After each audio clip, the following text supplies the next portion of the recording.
Bonjour tout le monde, je m'appelle Fatiha Agnan. Je suis une étudiante en première année baccalauréat sciences, économie et gestion.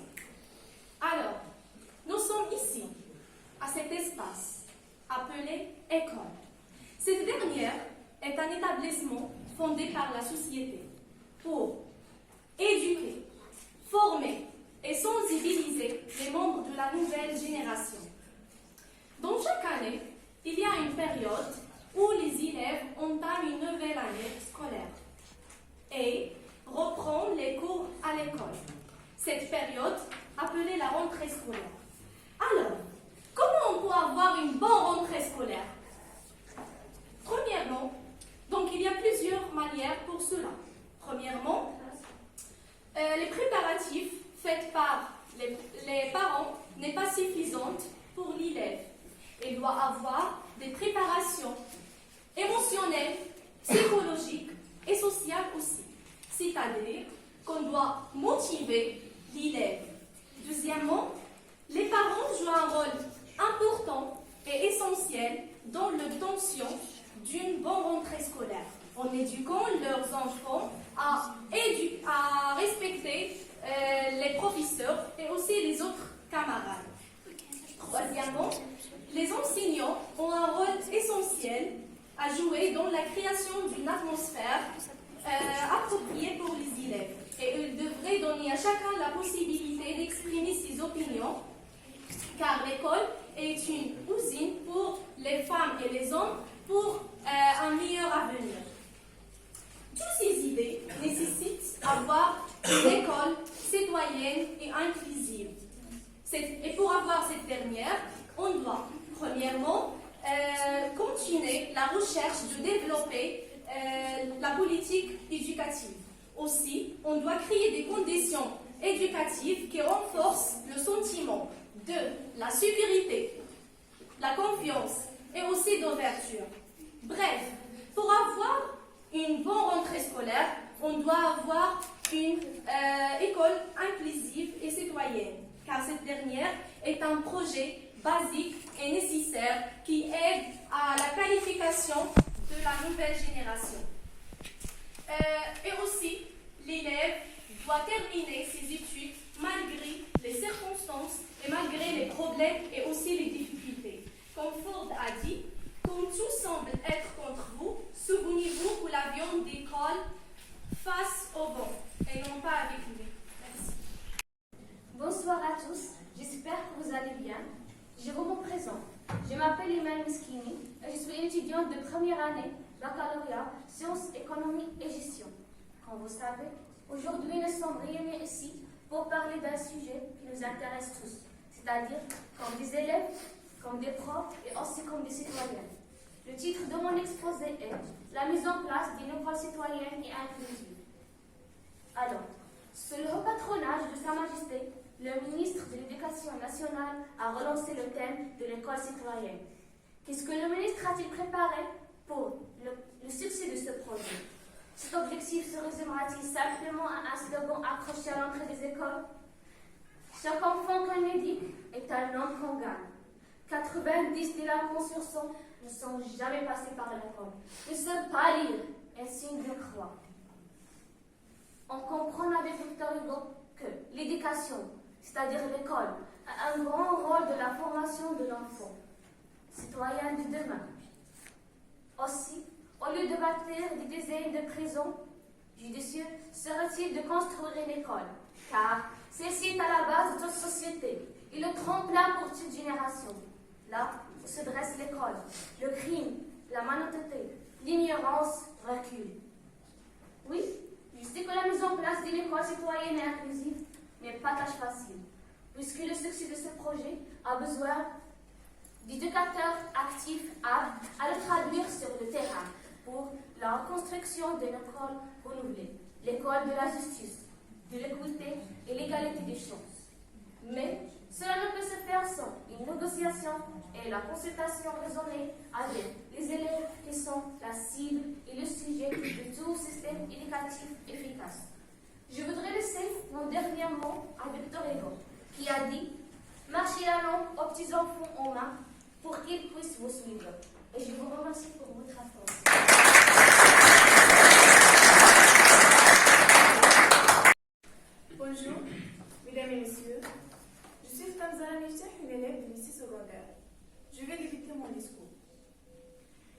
Personne ne peut nier qu'on ne sont pas différents.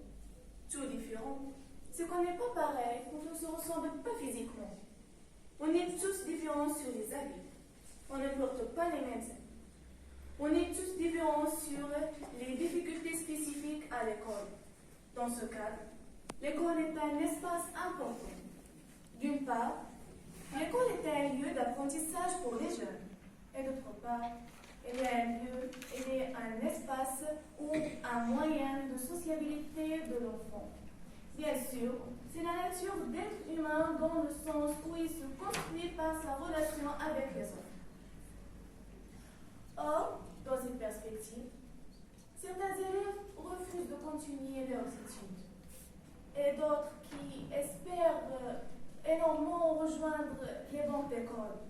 Ces derniers sont des handicapés et on avait des maladies psychiques ou mentales. Malheureusement, ils ne trouvent pas des écoles inclusives et citoyennes avec des professionnels qui les orientent vers une éducation efficace et propice.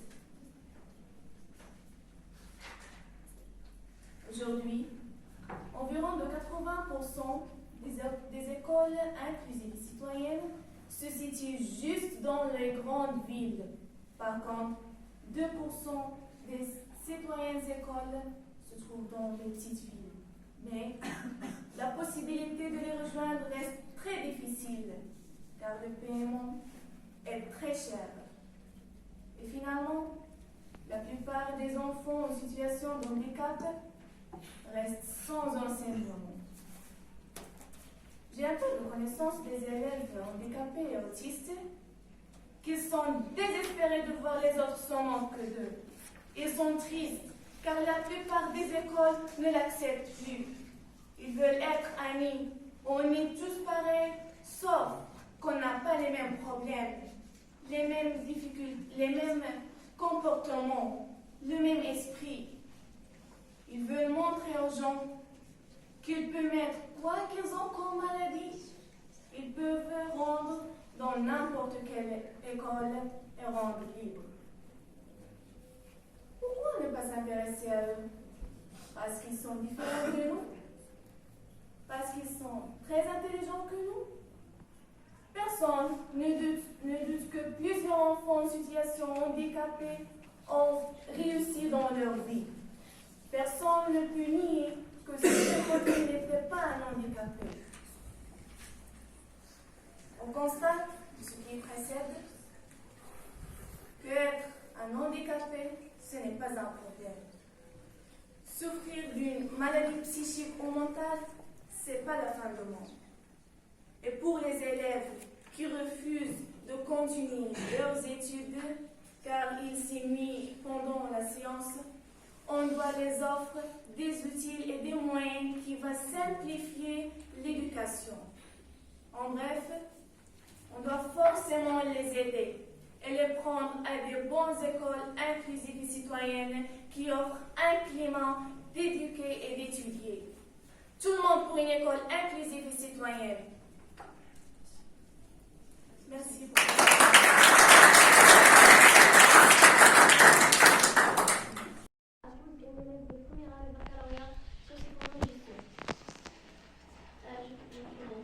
Elle était une élève brillante, excellente. Mais le seul obstacle à surmonter pour réaliser ses rêves est son handicap physique. Et de volonté sans faille, telle était l'idée qui a bouleversé sa vie. Mais ses professeurs ne l'ont pas laissé abandonner ses rêves pour cette raison. Ses collègues, ses parents et ses amis aussi l'ont aidé à atteindre et obtenir son baccalauréat avec de très bons résultats. L'école est un droit auquel tous les enfants peuvent prétendre.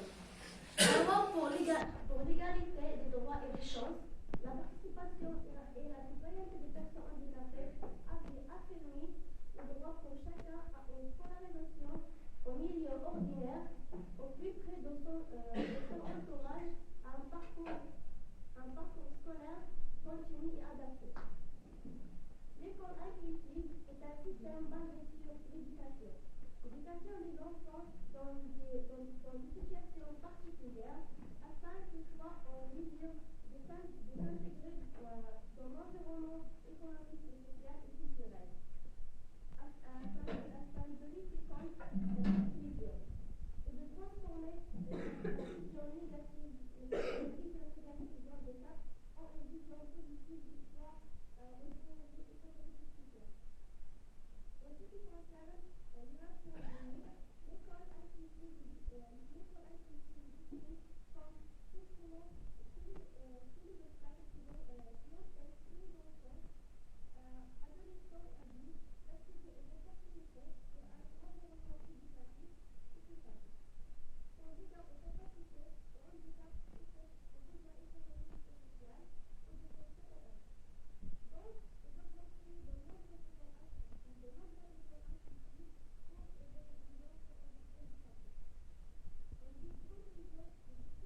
Bonsoir tout le monde, membre du jury. Je suis Shema Shmal, élève du cycle secondaire, première année bac, sciences économiques et gestion. Avant de lire mon poème, permettez-moi, monsieur, de le présenter. Ce poème parle d'un drapeau. Un drapeau dont je suis fière de ses couleurs et de ce qu'il représente. Un drapeau qui doit flotter haut du ciel de Maroc. C'est l'amour de ces couleurs qui nous sont très chères. J'ai encore honte du comportement de quelques personnes qui ont oublié ce qu'est le drapeau, son histoire et les symboles de nation. Étudiante de première année baccalauréat au lycée Mohamed V. Je suis tellement ravie d'évoquer devant vous à voix haute ma prestation intitulée sous le nom Construire une école inclusive et citoyenne pour diminuer la violence. Mais reste la question posée. L'établissement scolaire accueille-t-il les différents genres d'élèves? Les personnes handicapées ont-elles le droit d'apprentissage et d'intégration dans la société? Alors, l'école était et demeurera toujours un établissement qui joue un rôle assez important dans notre société moderne. En effet, l'école n'est toujours pas juste dans son choix. Par exemple, les gens qui ont un handicap mental ou bien physique sont traités d'une manière discrètement et parfois même violente et raciste. Et l'école inclusive a eu comme but d'éviter ce phénomène. Cette dernière a un rôle très important afin de garantir que les gens ayant des besoins spéciaux ne se feront guère de discrimination. Pour y arriver, le gouvernement et le ministère de l'Éducation peuvent concevoir des programmes d'études non discriminatoires, encourager la formation de cette catégorie, leur faire jouir de leurs droits et les intégrer dans la société. Les écoles inclusives ont entre responsabilité le devoir de lutter contre la violence en milieu scolaire et de proposer une éducation complète et un soutien aux handicapés, et aussi de les aider à construire leur avenir. Comme M. Nelson Mandela, l'ex-président de la République d'Afrique du Sud, a dit, l'éducation est l'arme la plus puissante qu'on puisse utiliser pour changer le monde. Et l'essentiel, c'est qu'il n'y a pas de personnes handicapées, mais une société handicapante. Monsieur Omar Abbasi Abi. Mon drapeau, mon amour. Tu es sublime, tu es la belle. Je t'adore car tu es ma deuxième mère. Immense est notre bonheur. Ce sentiment est mutuel.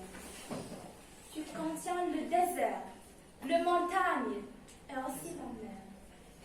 Des traditions merveilleuses et un folklore divin. Ton été est aussi charmant que ton hiver. Ton drapeau harmonieux, le rouge épouse le vert. Ma patrie, tu es la perle d'Afrique. Tu es la plus proche à l'Europe et à l'Amérique. Ta nature est sublime. Tes habitants sont magnifiques. Des grandes plages à la Méditerranée, à l'Atlantique. Je trouve un grand amour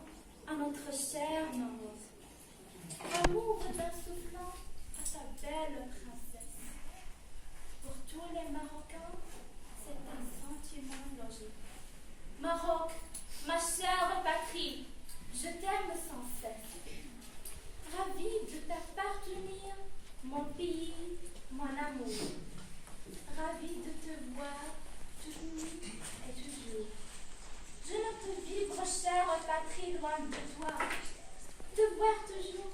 Quel bonheur et quelle joie. Oh, pardon. Il m'est impossible de te décrire. Quoi que je dise, tes valeurs ne vont pas finir. Oh, chère patrie, tu es vraiment mignonne.